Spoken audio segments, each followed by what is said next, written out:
When approaching a multi-lane roundabout, a driver notices a pedestrian about to cross the exit lane.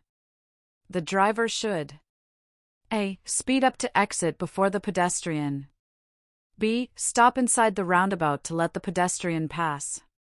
C. Exit slowly and yield to the pedestrian.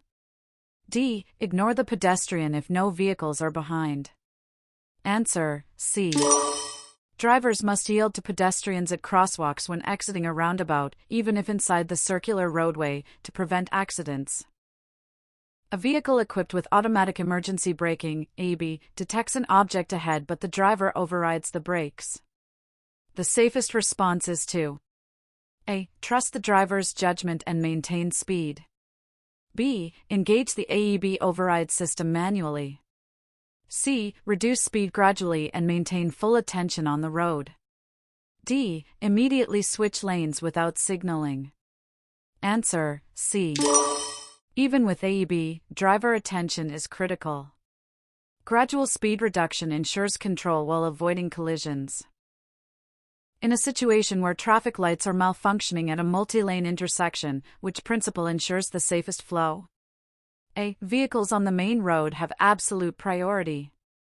B. Treat all directions as a controlled intersection with right-of-way rules. C. Follow only traffic officers' gestures and ignore standard rules. D. Proceed based on vehicle size and speed. Answer: B. When signals fail, following standard right-of-way rules at an intersection prevents confusion and collisions. A driver notices a sudden black ice patch on a shaded curve. The most appropriate action is A. Slam the brakes and hold the wheel tight. B. Ease off the accelerator, steer straight, and avoid sudden inputs. C. Turn sharply into the skid to regain control. D. Shift into neutral to coast through the patch. Answer: B. Gradual deceleration and gentle steering maintain traction and prevent loss of control on icy curves. When driving behind a large truck at night, the safest following distance is determined primarily by A. The truck's brake light intensity. B. Visibility of the truck's reflective markings. C. The truck's stopping distance and reaction time. D. The lane position of the truck. Answer: C. Large trucks have longer stopping distances. Maintaining adequate distance accounts for both their braking ability and your reaction time. During a sudden tire blowout at high speed, the correct first response is A. Immediately brake hard to stop the vehicle. B. Hold the steering wheel firmly and gradually slow down. C. Steer sharply toward the shoulder. D. Turn off the ignition to stop engine power. Answer: B. Firm control and gradual deceleration prevent loss of control. Sudden braking can worsen the situation. On a steep downgrade in wet conditions, a driver notices brake fade. The safest corrective action is A. Shift to a lower gear and use engine braking. B. Pump the brakes continuously at maximum pressure. C. Accelerate slightly to maintain momentum. D. Rely solely on ABS if equipped. Answer: A. Engine braking reduces reliance on worn brakes, maintaining vehicle control and preventing overheating.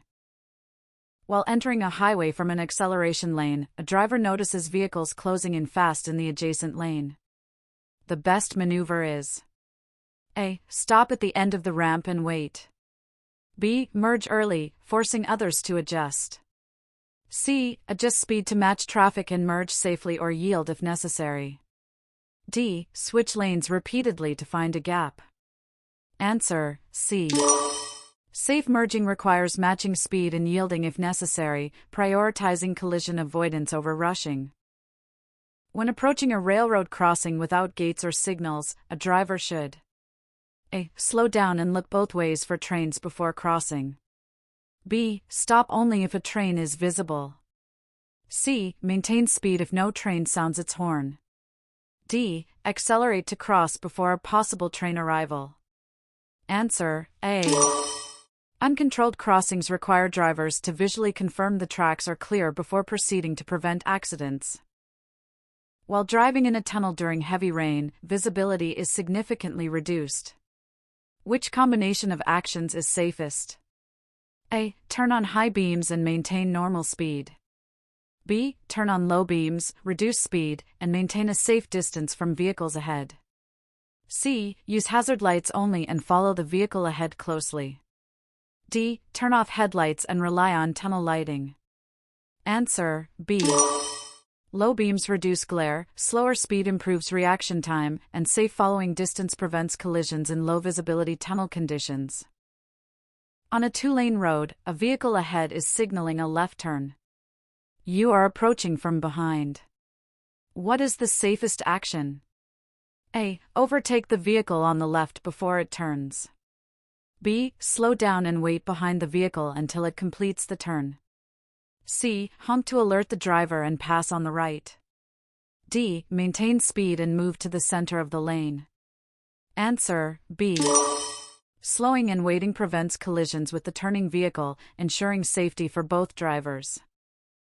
When a traffic officer directs you to drive against a red light due to an accident, you should: A. Ignore the officer and wait for the light to change.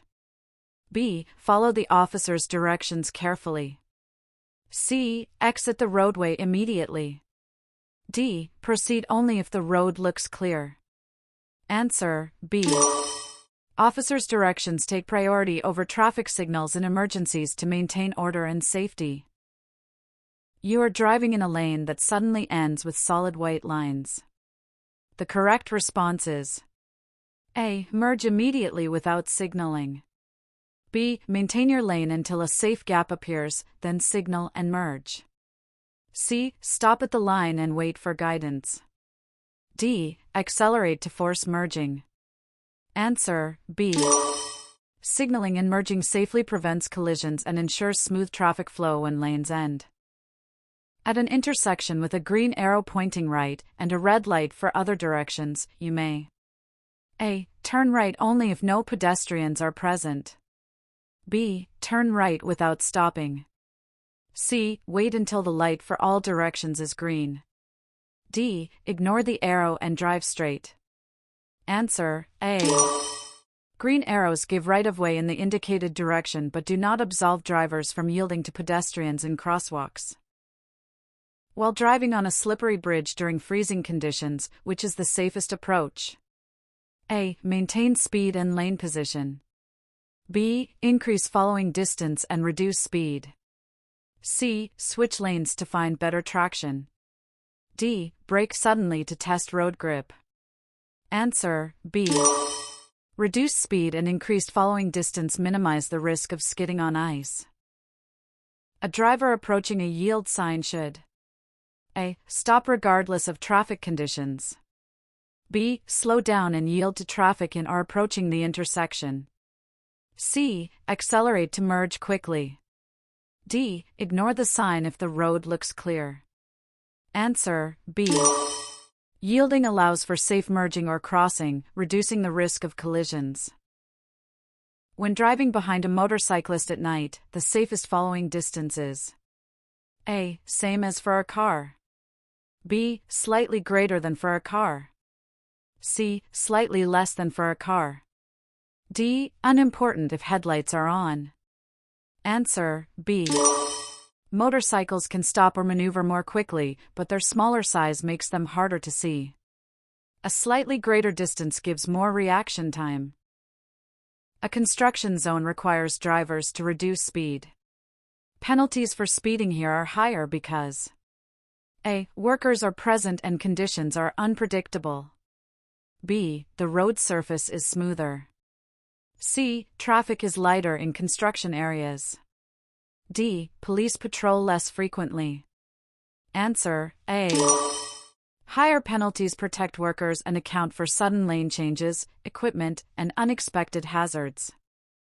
When approaching an emergency vehicle with flashing lights stopped on the side of a multi-lane road, you must: A. Maintain speed and lane position. B. Move over one lane away from the vehicle if possible. C. Stop in your lane until it passes. D. Honk to alert the responders. Answer: B. The move over law ensures safety for emergency responders by keeping traffic at a safe distance. When merging onto a highway from an entrance ramp in heavy traffic, you should A. Stop at the end of the ramp and wait for a gap. B. Use the acceleration lane to match traffic speed and merge safely. C. Speed past all cars in the adjacent lane. D. Merge immediately without signaling. Answer B. Using the acceleration lane to match speed allows smooth merging without disrupting existing traffic flow. On a road with frequent sharp curves, which is the most important factor for safe driving? A. Following the speed limit exactly. B. Adjusting speed according to visibility and road conditions. C. Honking before each curve. D. Staying in the center of the lane regardless of curve radius. Answer B. Adjusting speed to conditions ensures safe navigation of curves, reducing the risk of losing control. A driver notices a vehicle approaching quickly from the opposite lane while attempting to overtake. The safest action is A. Accelerate to complete the pass. B. Return to your lane safely and wait. C. Honk continuously to alert the other driver. D. Maintain your lane and speed. Answer B. Returning to your lane prevents a head-on collision and avoids a high-risk passing maneuver. While driving at night, you encounter an oncoming vehicle with high beams on.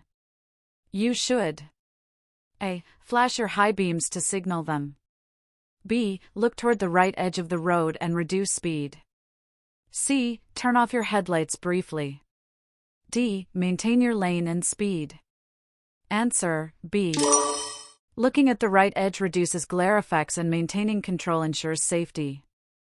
When driving in a residential area with children playing, the most important precaution is A. Rely on sidewalks to keep children safe. B. Reduce speed and remain alert for sudden movements. C. Maintain normal speed if children are visible only across the street. D. Honk occasionally to warn children. Answer B. Children can act unpredictably, so reduced speed and vigilance are critical for avoiding accidents. During a heavy rainstorm, a driver notices the vehicle beginning to hydroplane. The correct response is A. Brake hard and steer sharply. B. Ease off the accelerator and steer straight until traction returns. C. Shift into neutral and coast.